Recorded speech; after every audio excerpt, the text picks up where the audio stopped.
While people are celebrating the win for the Democrats in Georgia, it looks like a win for both seats right now, which demotes Mitch McConnell to the status of minority leader in the Senate. Let me give you this sobering statistic. $833 million was spent on the Georgia Senate runoff campaign between the two political parties.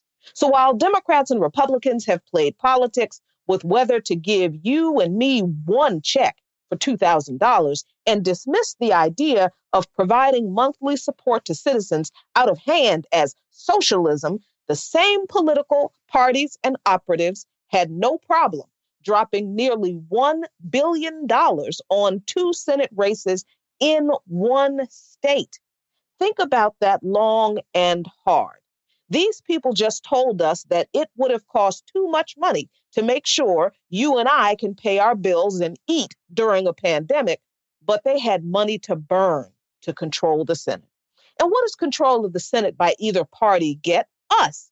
And we can argue that the Democrats will now pass that bill for another $2,000 check, but it will still be one check and will not come close to providing the kind of ongoing support that socialist countries actually have provided their citizens that's contributed to their ability to keep their rates of coronavirus infection and death vastly lower than the U.S. has.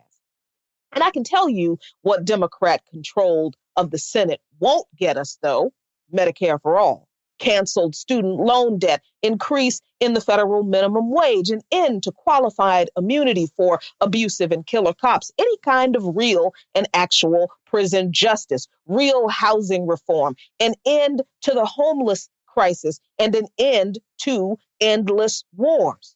We certainly wouldn't have gotten any of those things with continued Republican control of the Senate. That's absolutely true. But the point is that when we see that we won't get any closer to any of those things under Democrat control, what are we going to do then? Listen, it's great that Raphael Warnock is able to say that his mother, who picked cotton for someone else, was able to vote for her youngest son to be the first Black senator for the state of Georgia. I would not dare diminish the incredibly important history that represents on several levels. And that's absolutely noteworthy. And it needs to be celebrated for the pivotal historical transformation that it is. I just want to make it clear that in order to gain the blessing of the Democratic Party and a share of that $833 million in campaign money, Reverend Warnock, the pastor of the famed Ebenezer Baptist Church, where Dr. Martin Luther King Jr. preached, had to toe the Zionist party line and express his loyalty to the Israeli apartheid regime, or else be branded an anti-Semite and abandoned by the Democrats. In doing this, Warnock turned his back on the Palestinian people and their righteous struggle for freedom from the oppression of the Israeli occupation and genocide. Now, this maneuver that many argued was politically expedient is actually antithetical to the actual history of the region in regard to the Palestinian people and the creation of the nation state of Israel, as well as to the Christian dictates of fighting for justice on behalf of the oppressed, and to Dr. Martin Luther King Jr.'s legacy of anti-war, anti-racism, and anti-imperialism. I do not think it is too soon to point out that we Black people, who folks are crediting with saving their behinds, the country, and maybe the world, again, don't actually win if we vote for politicians who don't do anything to change policy that actually stops the international death machine that is driven by U.S. imperialism and global capitalism. So great, Warnock is the first Black senator for the state of Georgia, and Ossoff looks like he's going to win his seat as well, and they flip the Senate. But will they both continue to vote for sanctions against Zimbabwe, Iran, Venezuela, Cuba, China? Will they continue to vote for the expansion of AFRICOM? Will they continue to vote to continue the 1033 program that provides military weapons of war to state, local, and even campus police departments? Will they vote for the NDAA's annually increasing budget? If we still get all of that with a Democratic-controlled Senate and just a check for $2,000, where is the benefit? And I'm sure people will hear what I'm saying now and say, I'm just being a damper on celebrating historic wins, especially after so much incredible grassroots work was done by so many Black women and men in Georgia to pull this off. But I'm just saying that we need to be prepared for how we will respond if and when the gains we hoped we'd get with this win don't come.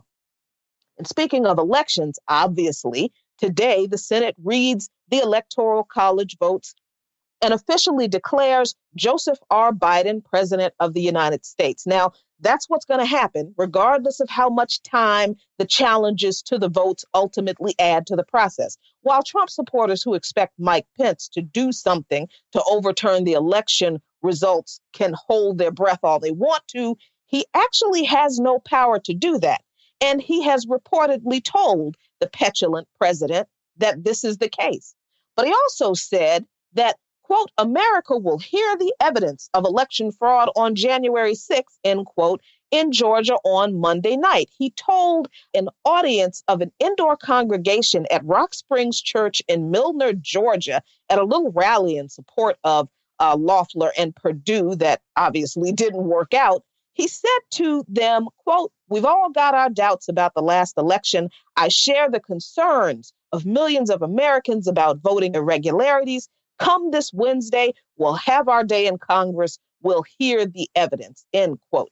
And that's literally all they're going to do. Hear these allegations of widespread voter fraud that have been laughed out of courts across the country, including courtrooms where Trump-appointed judges presided, and even out of the Supreme Court of the United States. So it may take hours for a typically ceremonial and routine process to conclude today, but at the end of it, Joseph Biden will still be declared the president and Trump still will have lost. In the meantime, Trump's shock troops have already mobilized and are carrying out widespread violence on the streets of Washington, D.C. They will and have been attacking citizens, assaulting demonstrators at Black Lives Matter Plaza, and I'm predicting that they'll barely be contained by the Metropolitan Police Department here, which has been harassing, destroying the property of, and assaulting the same group of folks at Black Lives Matter Plaza all summer long, the demonstrators, the mostly Black demonstrators. And while you liberals who love to celebrate us Black folks when we, yet again, save you from your political inaction and spinelessness, will be sitting at home watching the horror of the racist violence against us on the news, clutching your pearls, so thankful that we helped elect Biden and Harris and gave you a Democrat-controlled Senate. We Black folks will continue to fight for our lives in the streets without you having our backs, because you've already gone back to brunch that we continue to pay for. Follow Luke Mon Nation on patreon.com/LukeMon Nation for lots of great content.